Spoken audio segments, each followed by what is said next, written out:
Good afternoon, everybody. Please take a moment to find your seats, grab some food. We'll be starting the program in just a few minutes. Thank you very much.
Let me do a quick sound check. Does it sound okay? All right, thumbs up. I'm glad you've all have gotten lunch. If I could bring your attention towards the main event, you should, if you don't have lunch and didn't see that there's lunch back there, you should feel free to, you should feel free to get up and get something and eat. One of the things I would ask you to do, if you haven't done it, silence your cell phones for us, please, so that we can enjoy one of these precious moments as a community. These have been few and far between in the past several years, but it's made our topic today all the more urgent because the problem of violent extremism has really become something we can't ignore as a consequence of what's happened in the context of the COVID-19 pandemic. So the aim when I created this Changing the Conversation series was to invite and encourage not just talk, but action around some of the most vexing societal problems that we face as not just a public health community, but an extended university community. Action in a way that would foster equity and social justice. So it's wonderful to see so many faces here, not only from the College of Public Health, but from the Moritz College of Law, from the Glenn College of Public Affairs, from the Divided Community Project that our partners have partnered with us in one of our, thank you, have partnered with us in one of the workshops that follows this event. And we're here today in the spirit of talking about and working on what I've come to see, particularly since Amy Acton was a kind of watershed moment for me, the things that happened to her in this state, in this city. And then the Buffalo massacre really prompted me to begin to working with colleagues like Marion Jones and Laura Dugan in sociology to really begin to understand the challenge of white supremacy, the alt-right, Christian nationalism, and the ways in which that threatens not just our democracy, but that threatens our work in public health, because it's a connecting thread, whether we're talking about gun control, reproductive rights, LGBTQ rights, climate change, voting rights, and public health is a field that depends on democratic deliberation. We operate in the public health sector, racism, immigration. This is a theme that connects all of these issues that we face. And we need to see this as the broad backdrop to the work that we're doing. If I just speak like this for a little bit, is that okay? Can you hear me? So today we welcome Dr. Georges Benjamin to lead us in this exploration of violent extremism, from its roots to its consequences, to what public health practitioners and others, our partners in the university, our partners in the community, can do to counter this pervasive threat to our health and to our well-being. So Dr. Benjamin, who leads the American Public Health Association, you for me are the face of the American Public Health Association, the APHA. He has long been one of our nation's most influential public health leaders, public health physician leaders. He was previously the secretary of the Maryland Department of Health and Mental Hygiene, and he's a graduate of the Illinois Institute of Technology and the University of Illinois College of Medicine. He is board certified in internal medicine and is a master of the American College of Physicians, a fellow of the National Academy of Public Administration, a fellow emeritus of the American College of Emergency Physicians, an honorary fellow of the Faculty of Public Health.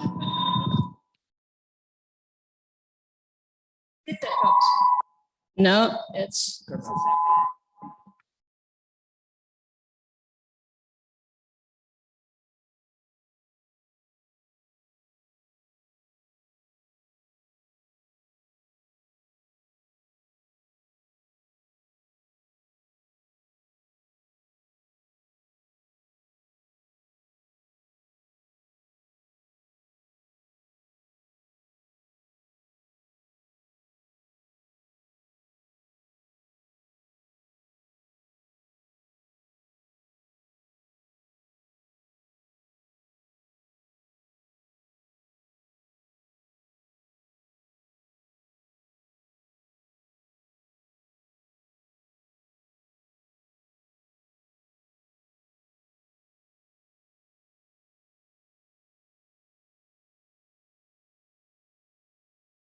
Let me give you a great big welcome to Dr. Benjamin.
I switched over. I patched the feed to get the camera.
Check.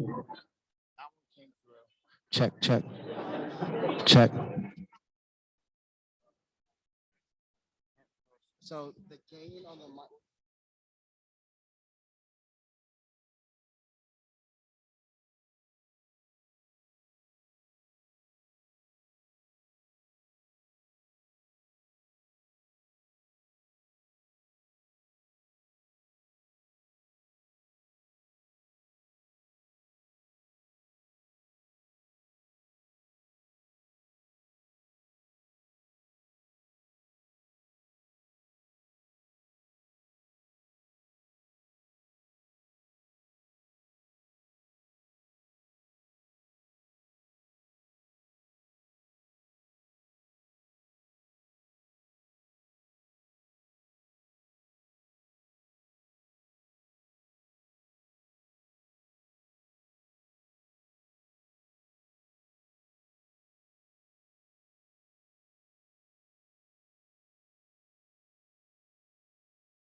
Yeah.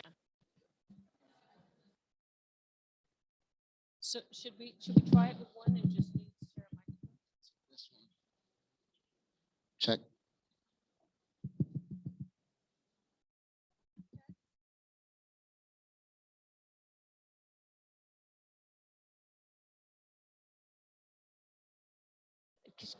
Shall we give this another try? All right.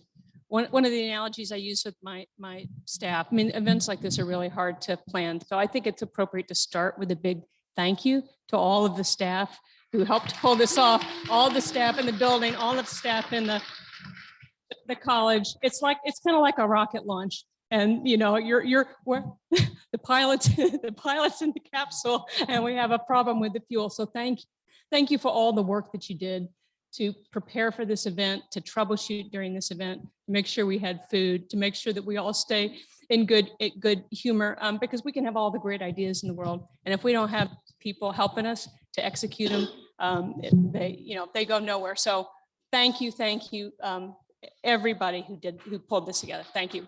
And now I'm going to hand over to you for the main event. And those of you who walked in late, I gave a lovely and heartfelt introduction to Dr. Benson. So I'm going to hand straight off to him. Thank you, Dean. So the question is why me and why this topic? As many of you know, I really, the first half of my career, practiced emergency medicine. So I identify very much in emergency medicine. I miss it every day. So if anybody gets, twist your toe or your ankle today, let me know. I'll, I'll try to do what I can do to help. You don't want me suturing you right now. Those skills are gone. But I was asked by the National Academy of Medicine a few years ago to think about what the public health role would be in violent extremism. So that's how I got here. I've always had an interest in disaster medicine, terrorism, those kinds of things. And you'll find my fingerprints on a lot of stuff over the years in that area. And obviously that gets us to this. What I want to do today is do some level setting. As we began thinking about what the public health community should be doing in this space, we thought that we ought to try to create a framework for us to begin thinking about it. So you're not going to see a lot of numbers today. You're not going to see graphs and statistics. I really want to talk a bit about how we begin to think about this very, very pressing problem that we have. From that perspective, begin to thinking about what a public health approach would be. Now, again, I want to remind us that while everyone thinks anytime we talk about a public health approach to this or a public health approach to that, they think we want to take over the world. And while that probably is true, that's not necessarily true here. We want to figure out what we can add to the people that do this a lot and care about this a lot. So what is our role in addressing this in the context of our national security, the police, the people who get up every morning to protect us from violence every day, while we're thinking every day about how to protect us from health threats. So as you know, this is kind of the framework what we often talk about in public health. And this kind of 4-box model where we talk about defining the problem as step one, identifying risk and protective factors for public health threats, thinking about what we need to do to address them, and then figuring out how once you get these concepts in place, how do you get widespread adoption and how do you scale up? And for many of our programs, that has really always been the central challenge. We find wonderful solutions, but scaling them up is often an issue. Sometimes it's money, sometimes it's interest, but often the issue of how do you scale those things up remains a challenge for us. So let's talk about that. Clearly, the approach to this is to talk about the who, what, when, where, and how these things happen for defining the problem. And this is a problem. It's not one that has just suddenly been here. It's been around for a while. It's had ups and downs, it's peaks and valleys, like many episodes of violence. But at its root cause, there are truly answers to all those questions that we're beginning to better understand. As we think about this from a public health perspective, we always like to think about this from an individual, from the community, and the broader societal perspective. And again, I remind us all that, and this is also one of those very painful revelations for an emergency physician to have to admit to, 80% of what makes you healthy occurs outside the doctor's office. Yeah, it is. I said it, it's public now, but it's true. It's true. The social determinants of health are major drivers of our health and well-being.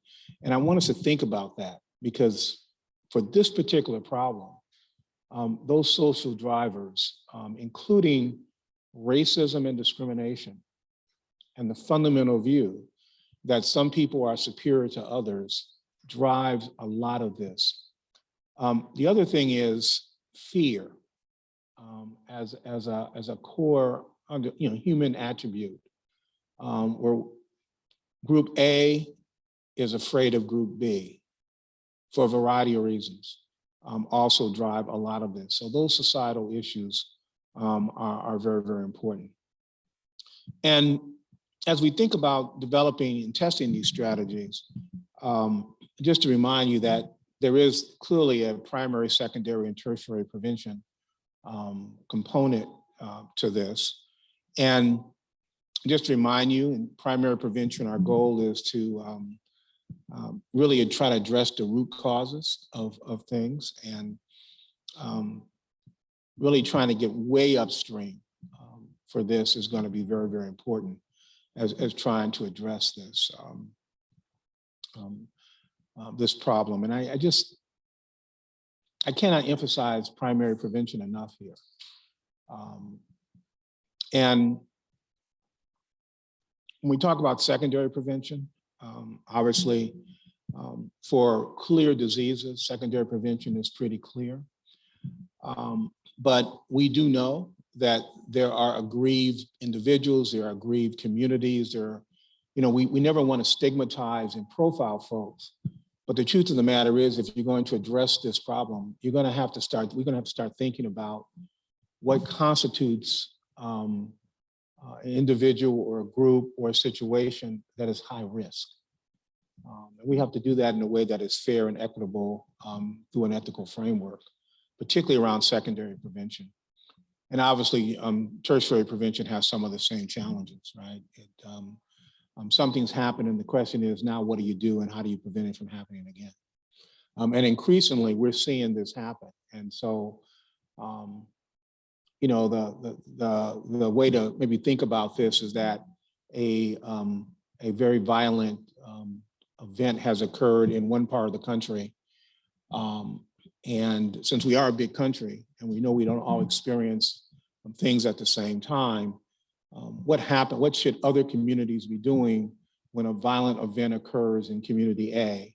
What should community B and community C and the rest of the nation learn from that? And how do they turn on their primary and secondary prevention tools once something has happened someplace else? And at the end of the day, this whole issue of widespread adoption, there's no question that scaling up. The core of this is certainly, education. How do you change the environment?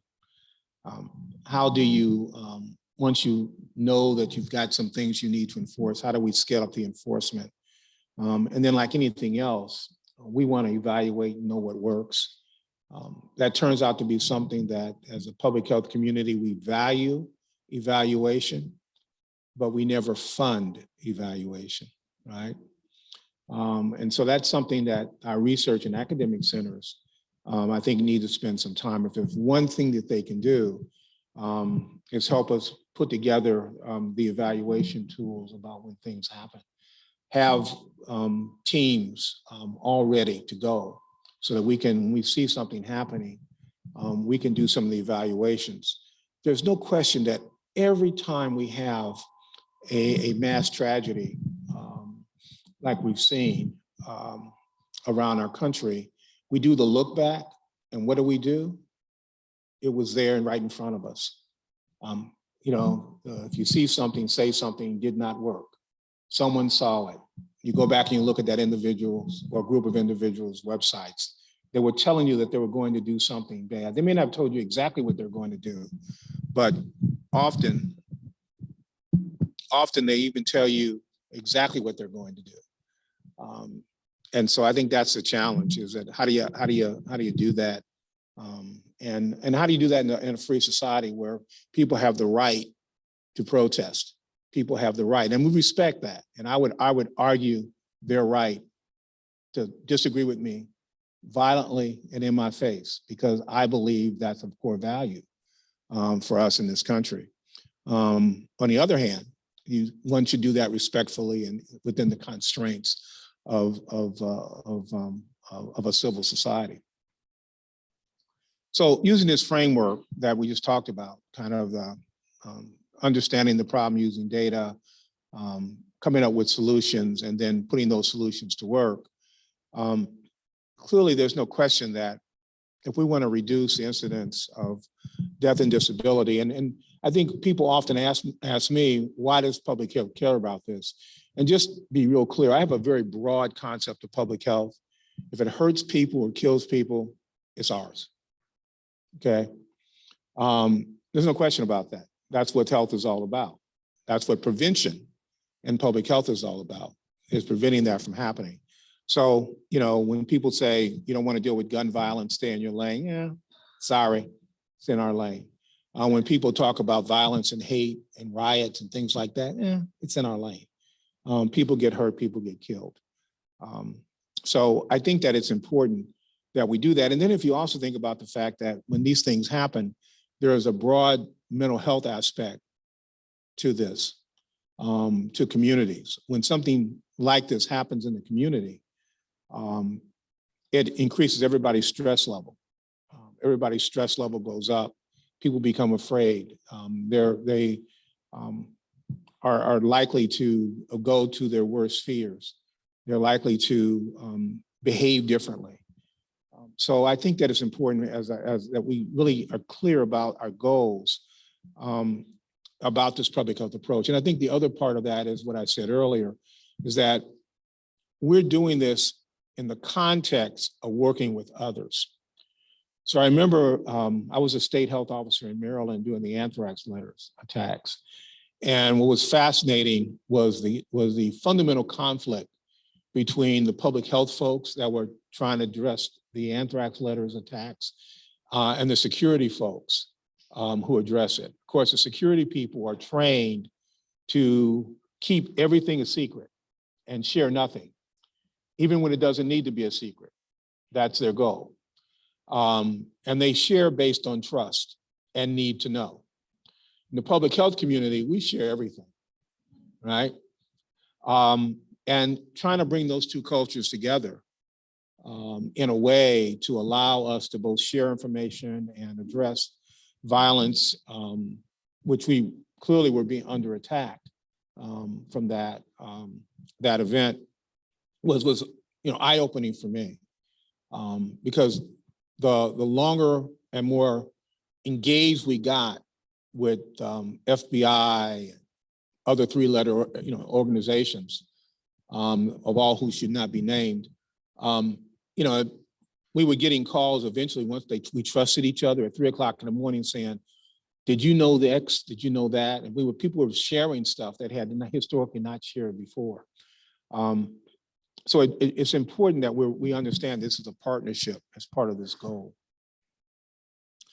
And really trying to define what violent extremism is. So this is a definition. This is my working definition, at least for today, about the beliefs and actions of people who support and use violence to achieve an ideological, religious, or political goal. And those goals often overlap. They're often driven by a core view and belief in something that drives them to believe that the only way to achieve their goal is through violent action.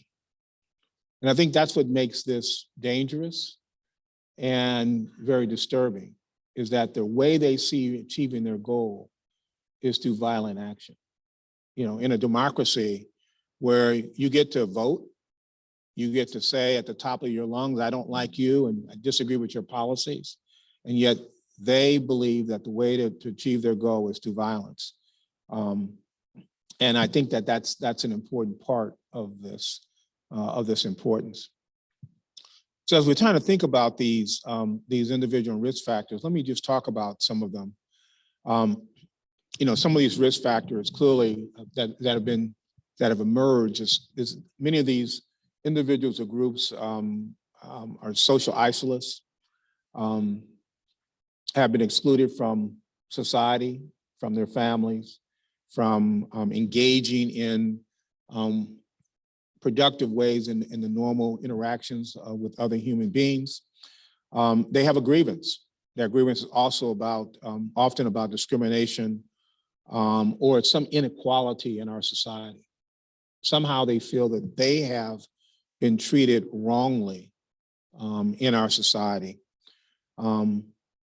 May not be fully employed. That might be a manifestation of the ability to hold a job. It may be a manifestation of not having the proper skill sets that they need, but for whatever reason, there tends to be a larger number of these individuals that are unemployed. And again, this issue of conflict, considered to be, against an unjust group, seems to be a core component of this. And then they put this through the lens in which they see the world, which is through their ideology or through a religious group or through some other culture group, and often then identifying another group as a focus of that anger. And it may be that that other group has no relation to them at all. It's just that they've identified that other group because they've been asked to identify with that other group as a focus of their anger, or they somehow have connected the dots in some way to that other group.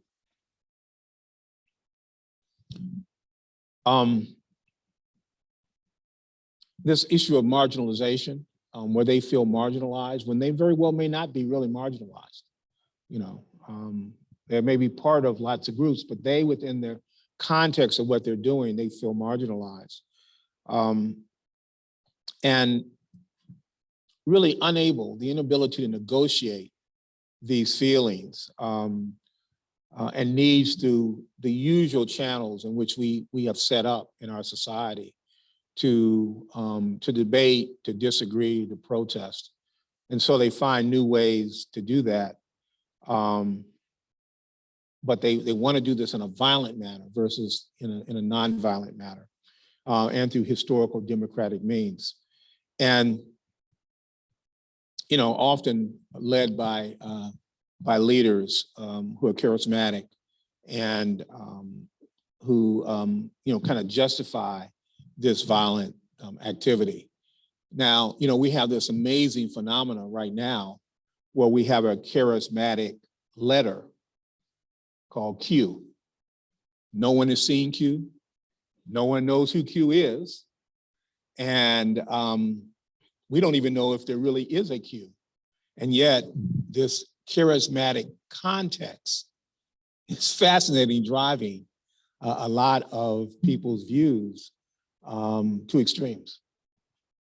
And that is even a more fascinating way to think about this. And we've seen lots of charismatic leaders over the years who've driven people to commit mass suicide. Remember Jonestown and other places. But those were individuals. They were flesh and blood. They would speak the word. People would hear them. They would listen to them. But this concept of a person in cyberspace, it's fascinating to me that people will follow someone that they don't even know exists. But some of them believe this person exists and they follow the word because this person exists. On the other hand, there are strong protective factors, strong systems, good community cohesion. And you've seen we've lost some of our community cohesion. We saw this during COVID, right? The loss of community cohesion is amazing. In those parts of the world where there were strong social systems and strong social cohesion, you had less anti-vaccine engagement. You had it, but you had less of it. You had less protests against wearing masks. You had more compliance with the rule of law in those communities.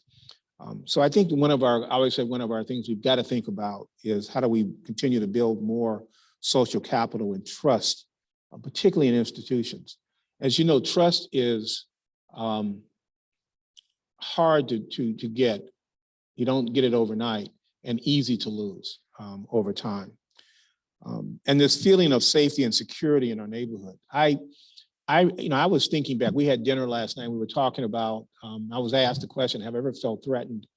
Have I gotten nasty emails? I may after this today, but okay. But I went to some pretty difficult town hall meetings in Washington, D.C. as the Commissioner of Public Health in the early part of the AIDS epidemic. I went into some really tough neighborhoods, at night. Places where I was always a little concerned about parking my car. And then of course would be concerned about my personal safety, but I never really felt threatened. Not going in those town hall meetings.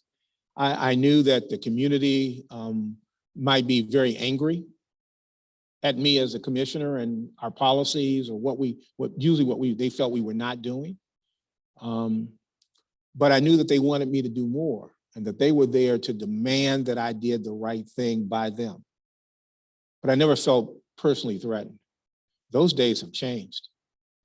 Far too many of our health officials, city council members, school board members, leaders feel threatened in doing the right thing in their communities. So this feeling of safety and security in neighborhoods is something I hope we can talk a little bit about. How do we regain that approach as we go forward? Having cultural identity, people knowing and being comfortable with who they are, I think is important. I think we need to continue to try to build that up in the communities so that people feel comfortable about who they are. There seems to be some communities where folks seem to be threatened by someone who doesn't look like them or is not of the same gender or comes from a different place. And I would argue that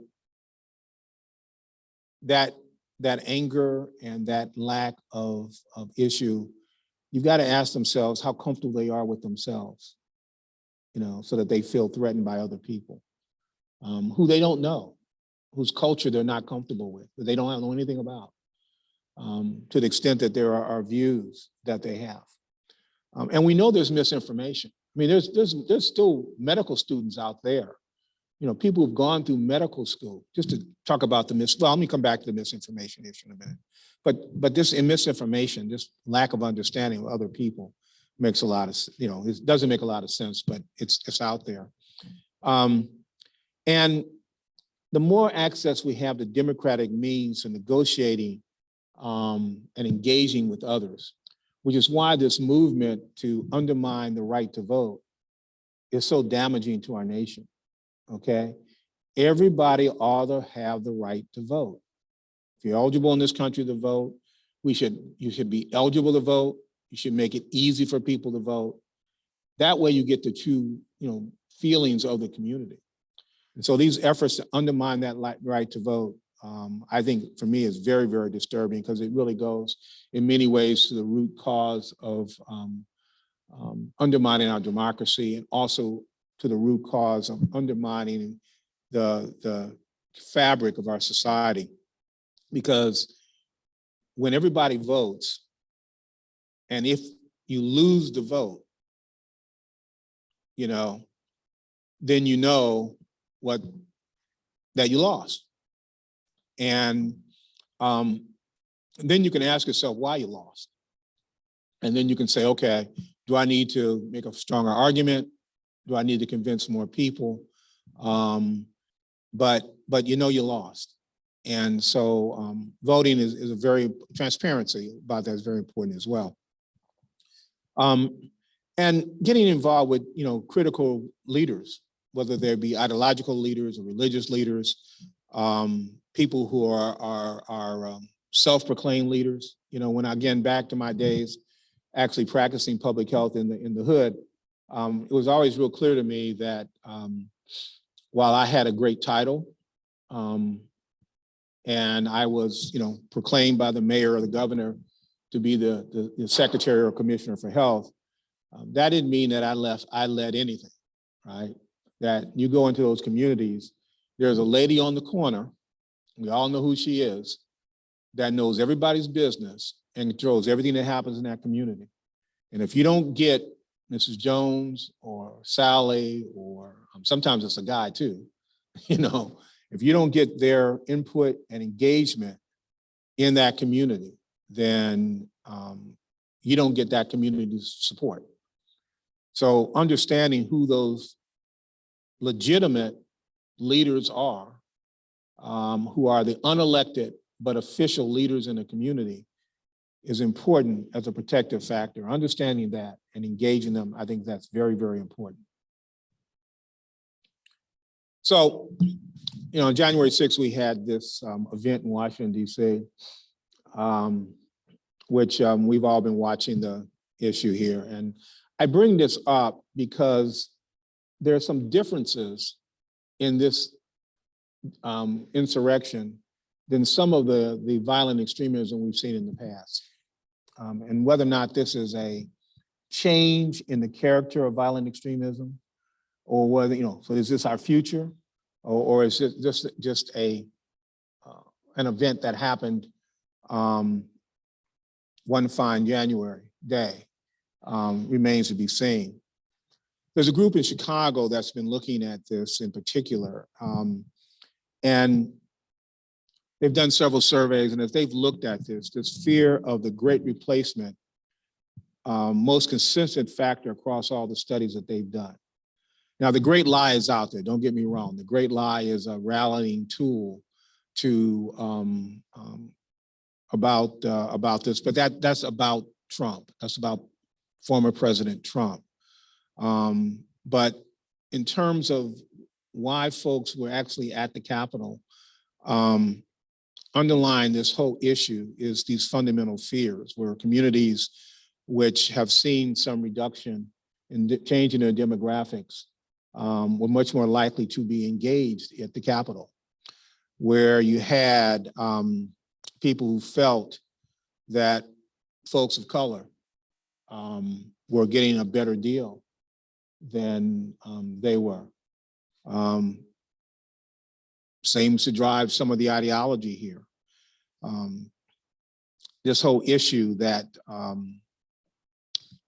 African Americans and Hispanics have more rights than they do seems to drive some of the thinking here. Now, obviously, as an African American male, who still has trouble getting a taxi cab, I would vigorously disagree with some of their assumptions. But having said that, we have to face these realities. We have to better understand other people's perspectives. And you notice I'm not saying these folks are good folks or bad folks. What I am saying is that we ought to recognize that something was different about this group of folks. You look at there were police officers, there were military, ex-military people. In fact, there were military people in that crowd. They were people who were members of the business community. So this demographic profile on January 6th is very different than the kind of the militias that we think about that are, in places in our country, Montana and, Western Montana and Idaho, and some of the places where we have militias that we know are there, and some of the very clear right-wing extremists that we talk about. The group at the Capitol were older, more of them were employed. Remember, I talked earlier about people being unemployed, and most of them had jobs, and many of them had white-collar businesses. You have to ask yourself fundamentally, why would those folks feel disempowered? Okay? And we've got to explain that. We've got to ask those fundamental questions if we're going to fix that, because that goes to the lack of community cohesion. If on one day they're in a community, a diverse community, selling their goods, engaging folks, providing people services, and then all of a sudden they feel aggrieved. That didn't happen overnight. They're going to get on an airplane, they're going to fly to Washington, D.C., and they're going to take over the people's house. That's a fundamental change in thinking And we really need to understand that. I mean, at the end of the day, it was an act of political violence. We do know that the militias, the formed militias, played a big role in this. But somehow they were able to bring all of these other folks, you know, and engage them in a way. And we'll see all this comes out, I guess, when the January 6th commission finally releases their report. We'll get a much better sense of some of the issues here. But from a public health perspective, I think when that report comes out, we ought to be pulling back the onion skin and looking at that to better understand how do we use that report to engage in our communities more of those protective factors that we talked about earlier. Now, we know that misinformation and disinformation aids distrust. I love this cartoon. This is, an anti-vaccination cartoon. And that goes back to, I think, 1940s. And I spent a lot of time trying to find this cartoon. Turns out it's an APHA cartoon. In a cartoon book that we produced many years ago. I actually had it on my desk a few weeks ago. It's a great cartoon. And it's been translated into a French version for a French newspaper many years ago as well. But anyway, so the point is misinformation and disinformation have been around for a while. But the social media has given it an amazing engine that has just allowed it to take off. I mean, people are saying the most interesting things that they would never say to your face. Without much thought. You know, in the old days, days weren't that long ago, but there was these things called pens, you know, one of these things. And we used something called paper, not with the dean's writing on, that's not paper, but we had something called paper, and you'd write a letter or you'd write something down when you were upset with somebody. And if you were wise, you'd sit on it overnight before you would mail it. And it'd take a few days to get to them. And then they'd be very angry when they read it, and they would take out that pen and write on that piece of paper and mail you back. And it would take a few days, and there'd be a cooling off period during those periods when people went back and forth sometimes. Now, insults fly at the speed of the internet. And that's a problem because people often see something and it seems unjust to them. And they share it with people. And I would encourage you not to do that. I would encourage you to, when you see something, ask yourself, yeah, does that really make sense? And even if it makes sense, validate it, because increasingly we're doing this, but it results in just raising people's stress level. It just gets people angry right away. The number of pieces of misinformation that are flying through the internet is just amazing. And then when they come out of the mouths of trusted leaders or people who should be trusted leaders, and we saw that all through COVID, right? Where people who don't have a medical license are now practicing medicine. Some of them are JDs, some of them are, judges, some of them are politicians. But they're making medical pronouncements and medical decisions with great authority. And that's a real concern that we have, often driven by misinformation and this feeling of someone being treated unjustly. And of course, they get accelerated by the politicization. We saw that politicization. Certainly, you saw that here in Ohio, that many of these acts got politicized. And it's unfortunate because, I was very much involved early on with the Trump administration when they were really trying to deal with science and ask some of the very important scientific questions. The, Operation Warp Speed, I wouldn't have called it that, even though I'm a Trekkie. Just because I don't think it was the best message to communicate to people, but it was a great scientific discovery using mRNA vaccines, and they should get all the credit in the world for making that actually happen. Having said that, they lost the communication side because they kept undermining their own communications, which created great confusion around the country, and that politicized a lot of what was going on. So all of these relationships are very complex. And like everything else in public health, it's not simple. But we need to think about how we address these things. Finally, there's this prevention framework, this kind of approach to violent extremism. And you can certainly share this PowerPoint with folks as well as a PDF. And I just think it's important to think about the fact that we need to approach these things in an effective manner. We've got to figure out how to make these solutions go viral. I like this quote from Albert Einstein, that peace cannot be kept by force. It can only be achieved by understanding. And I would argue also proactiveness in what we do. So that, let me stop and let's take questions. Georges, thank you so much.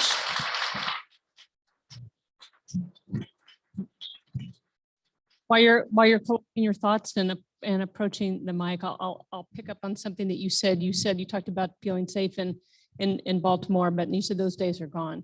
So how do we protect those people who are doing that vital public health work? And it's not just people in public health, it's election officials, it's people working on school boards. It's just a place. How do we keep them in those positions? How do we make them feel safe? How do we protect them while we begin to really try to address these issues? Well, I think we also have to start with by recognizing that these public events can get out of control.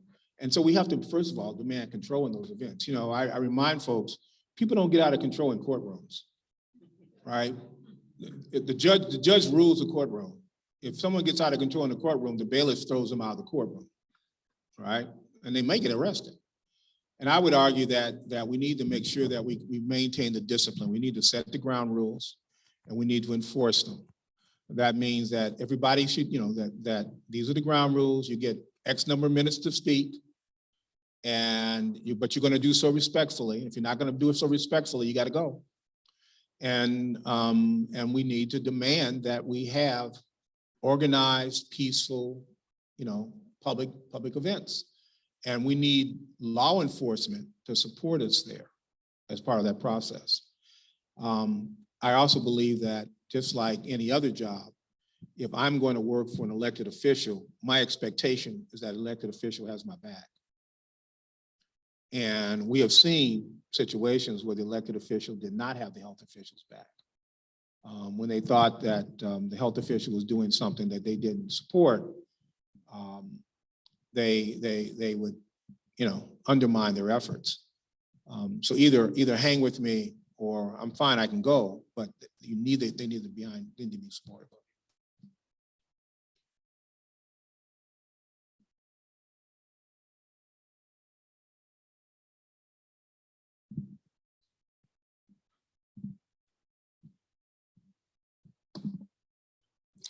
Hi, thank you. That was really great. I appreciate everything you said.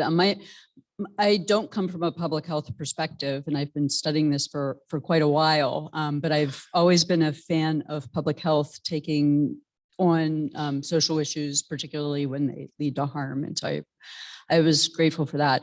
One of the things that struck me was your list of risk and protective factors.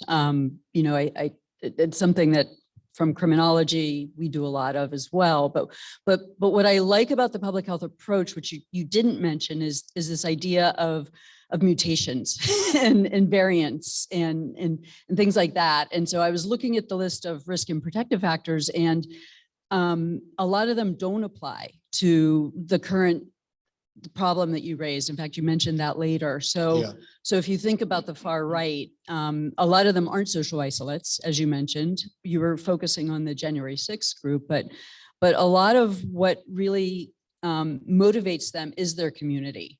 It's very different from some of the older ideas of the lonely person who feels alienated and then is sort of recruited into something. But this idea of being recruited into something is a really important component of it. And so anyway, how would you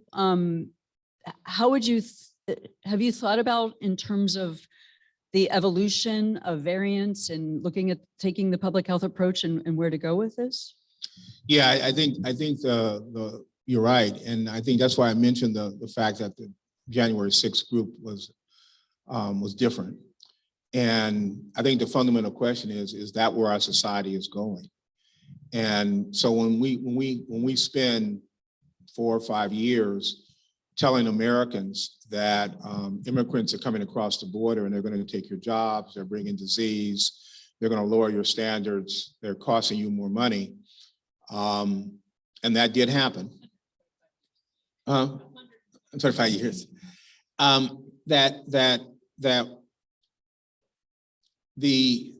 We've got to push back very aggressively with data, with the information. And we've got to be comfortable doing that. And we have far too many people in the health world in general, in public health specifically, who say, well, that's not really my issue, it's political, et cetera, et cetera. Let me get one thing straight right now. Public health does its work through change in policy. That's fundamentally what we do. We do policy and we do politics. And if you don't want to do policy and you don't want to do politics, you're in the wrong job. Anybody thinks that Jon Snow took that pump handle off in the years in which he did this, when they were still burning people at the stake, kind of, sort of, right? When epidemiology and microbes were not understood, it's fooling yourself. He did the politics. He got religious leaders behind him. He got community behind him to convince them to remove a major water source for that community. He understood the politics of this. And so we're going to have to understand politics. And that means we're going to have to work with politicians and get the trust of those politicians. But I think it means that we got to get the data. And right now, the data is not widely known to the criminology data. It's not widely known by the public health community. And we all think that these are, lone actors and militia groups that are here to destroy us. And I would argue, I believe that is far more pernicious and that something's changing, and not just our country, but in society. So I think you're right. Thank you, sir, for your presentation. And I was struck by the PowerPoint where you lay out first primary, secondary, and tertiary. What was it again? Prevention. Prevention. Now, people tend to think and organize their thinking in terms of layers, right? Sometimes it's linear, and that is the case in your presentation, because your first one is about prevention. Your second one, what can we do when something has already occurred? And the third element is, what can we still do when something has really advanced seriously? Huh? Now, when I looked at your slide, it struck me that the examples you had for secondary and tertiary prevention were all related to health and illness, not to violent extremism.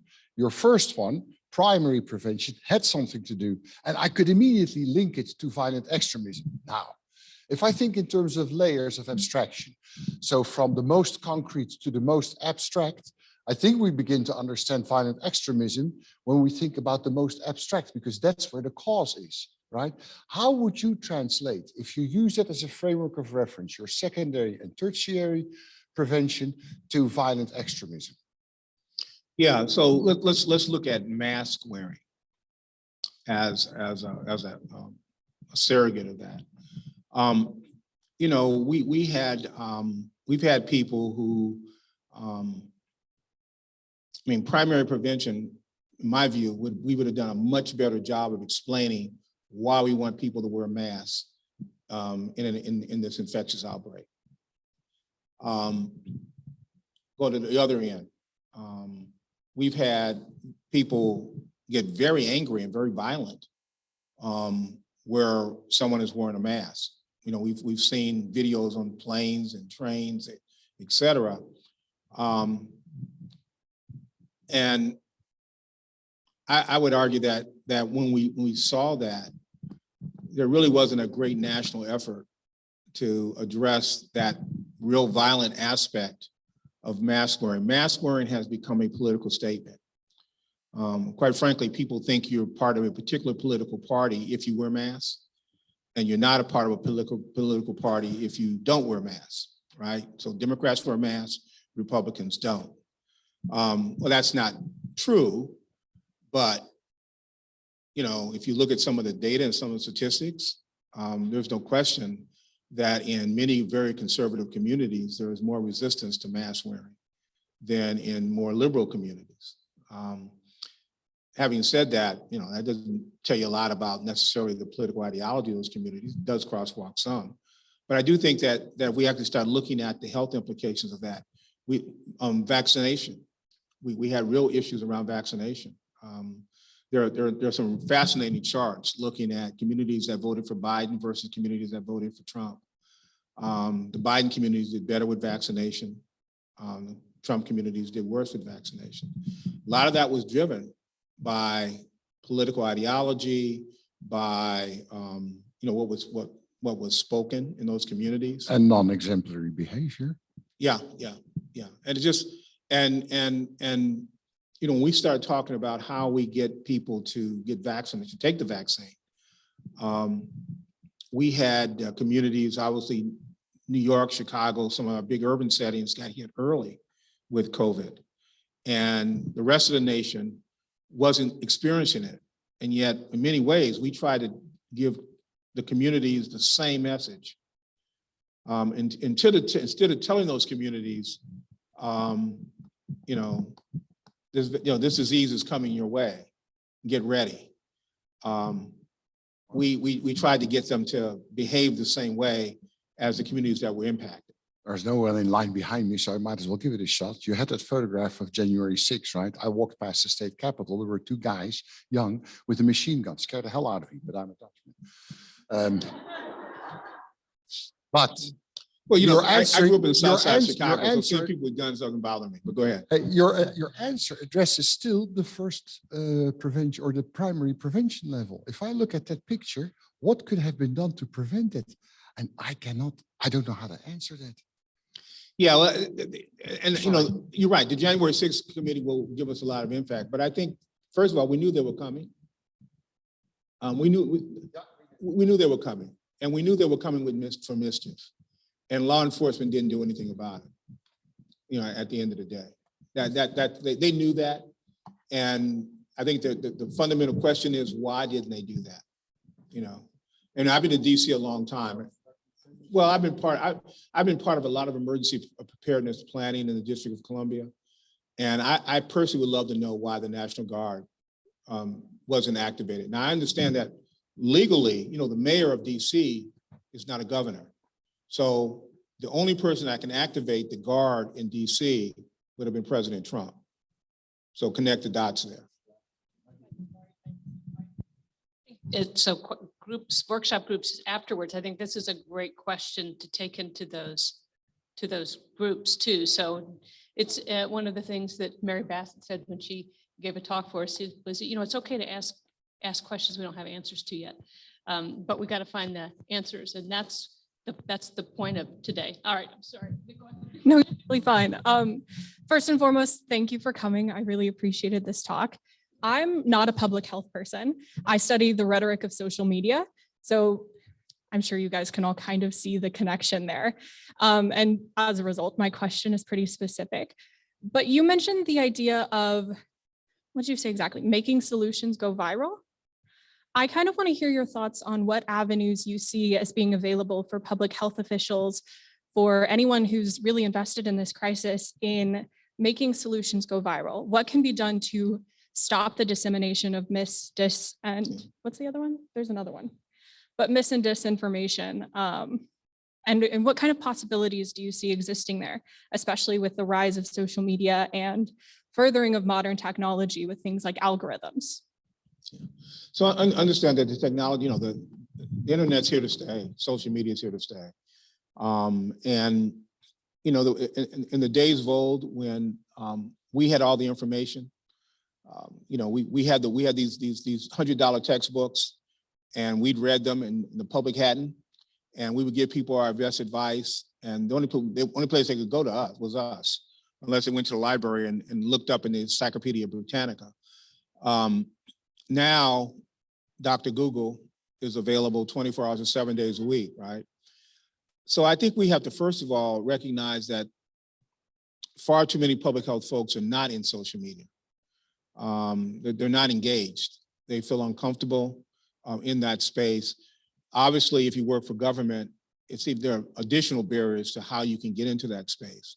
But I do think that we do need to do better training so that people are much more familiar on how to engage, when not to engage, and then how to effectively do that in 180 characters, right?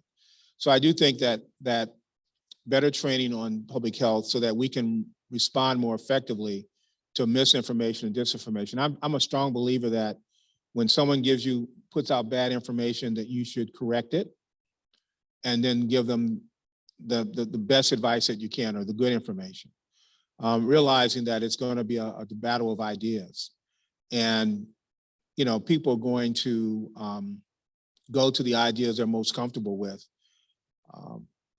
I always find it also interesting that we need to have more public health folks that have large followings. So as you know, there are people who they have lots of time. Somehow they have a lot of time to gather followers, and they can just put a piece of information out in cyberspace and it's there. When one of those people with a great following says something that's incorrect, I do believe that we have a responsibility to engage them. Now, it may not be public. It may mean that somebody who knows them, who's in the public health world, et cetera, pick up the phone and call them and say, famous basketball player, famous singer, or whatever, we disagree with you. Here's why this is wrong.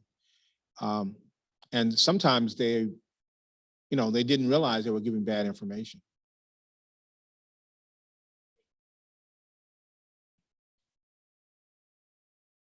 Hi, thank you again so much for your talk, as everybody's thank you.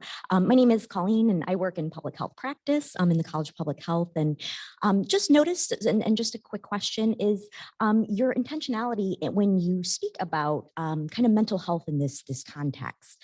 I appreciated that you didn't focus on the individual, but really on the community that this impacts. And I think that's really important because a really deadly piece in terms of mental health and addiction is that stigma. So I just wanted to mention that I really appreciate if that was intentional to really focus on the community that's impacted in terms of. Okay, awesome. Yeah, I figured. But yeah, so just to thank you for that, and yeah, so you answered my question if that was intentional. I don't know if you want to mention anything else about mental health, but I just think it's really important that you bring it up in this context in the way that you did.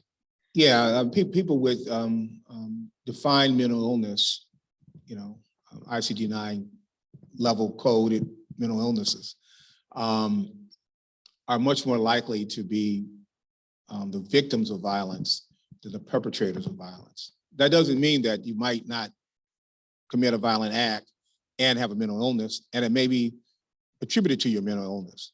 But from a statistical perspective, every time something bad happens, we want to go out and put more money into mental health. We should put more money into mental health, but not because of that.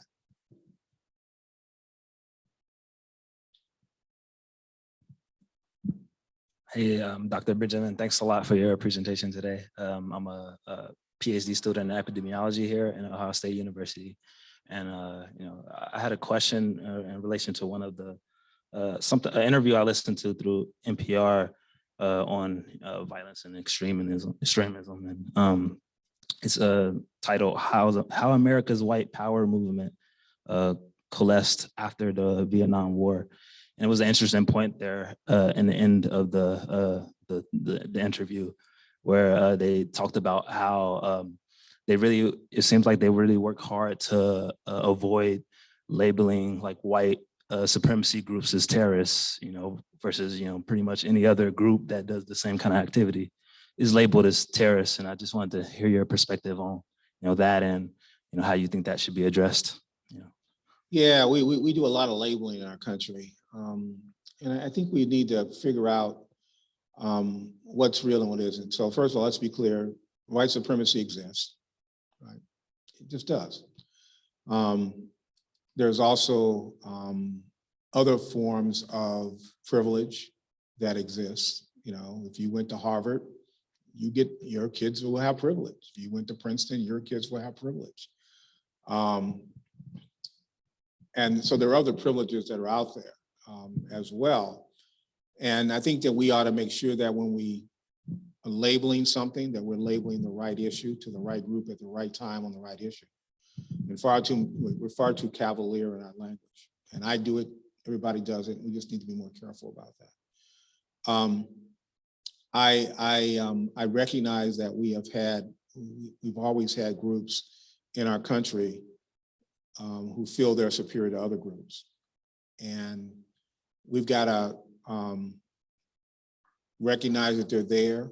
I think the issue isn't that they don't have a right to assemble, but the minute they begin to plot and plan and then act on undermining my ability to, live free and democratic life, then that's a problem. And we've got to figure out better ways to identify, those individuals and those groups and to address them in a more systemic way than we are right now.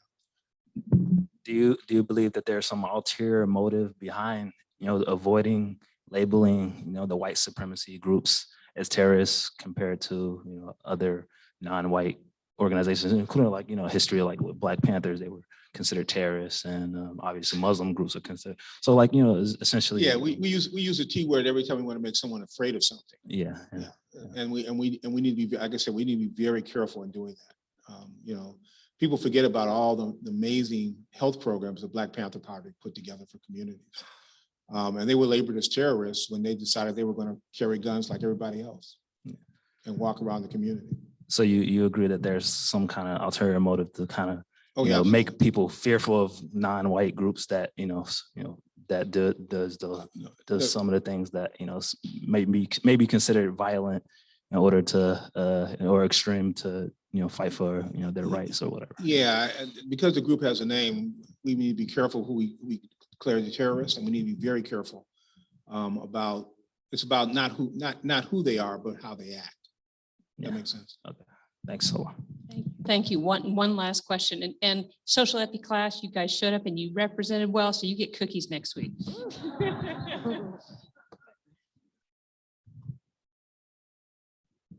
Hey, I'm Kelsey. I'm in public health. So I do have a question, kind of. So I guess my main thing is in public health, I've learned that, as we're supposed to be studying populations, but I feel like we put the blame on individuals or on communities to fix things when it really needs to be at the institutional level. And like, for example, when you brought up like the National Guard, like not doing anything, it's part of our institution. Like Dr. Fairchild mentioned, this nation is built on, injustices, oppression. Like, why are we still focused on individuals and communities to make things right when it's us as a whole that need to make things right? So I don't know. I don't know if that's well, I think the reason is because the only way things change is as we as individuals get together in a collective manner, demand things. You can do a lot better. You can do a lot better as a collective than you can as an individual. I mean, not that individuals can't change things, but people need to speak up. And it starts with us as individuals to speak up. Otherwise, it's assuming that the leader is going to do the right thing. And sometimes we do, and sometimes we don't. But I feel like that happens a lot. You have like the WHO that made policies that didn't end up hurting people. You have things from history like Tuskegee, like these people still are Henrietta Lacks, like these people still have never got their justice. So people look around and they're just like, well, why should we listen if we're not fixing these things? They're still there. They're still able to be fixed, but no one wants to put that time in. I mean, I know I'm trying to put my time in, but you get what I'm saying? Like, well, we have to spend the time. We care enough about it as individuals. We have to spend the time. We've got to spend the time at the school board level, at the homeowners association level, at the state legislative level, then at the national level. We've got to, if we are serious about changing things, we're going to have to engage. Thank you. Dr. Dugan virtually twisted my arm, so you've got like 5 seconds. Hope you didn't turn it off. Good. I just want to thank you for coming, but also I'm speaking to everyone. That this is a good segue to on October 12th and 13th, we are hosting a virtual symposium called the Far Right, Examining Its Roots and Challenging Its Reach, with the goal of bringing scholars together and really discussing this issue and forming a community to address it at all levels. Now, it's a virtual symposium that's hosted by the Mershon Center. You can find it online, and it will be publicized more as we approach those dates. Dr. Benjamin is going to be what we call a respond to this. So after each panel, he and some others will be discussing what was said. And the last panel is dedicated to brainstorming on what we can do from here. So it's intentionally interdisciplinary. It brings both scholars as well as people who have direct exposure to the far right. So please write it down. And that was more than 5 seconds, but it was a great segue. And I just want to point out Laura Dugan is one of the people who helped us think about today too. She's leading one of the workshops. So before I let you give Dr. Benjamin a thunderous round of applause. So those joining Laura in the research discussion should go to room 300A. So Laura, wave your hand so people can see you. Those joining the community engagement discussion are going to the partner room 301. And those joining, and where's Jennifer? Jennifer and do we have Carl? Jennifer and Carl from the Divided Community Project are leading that. You're going to 301, and those joining the education discussion, where's Marion? Marion, wave your hand. Marion Jones are going to room 369. And let me just say, these two events aren't competing, we're building.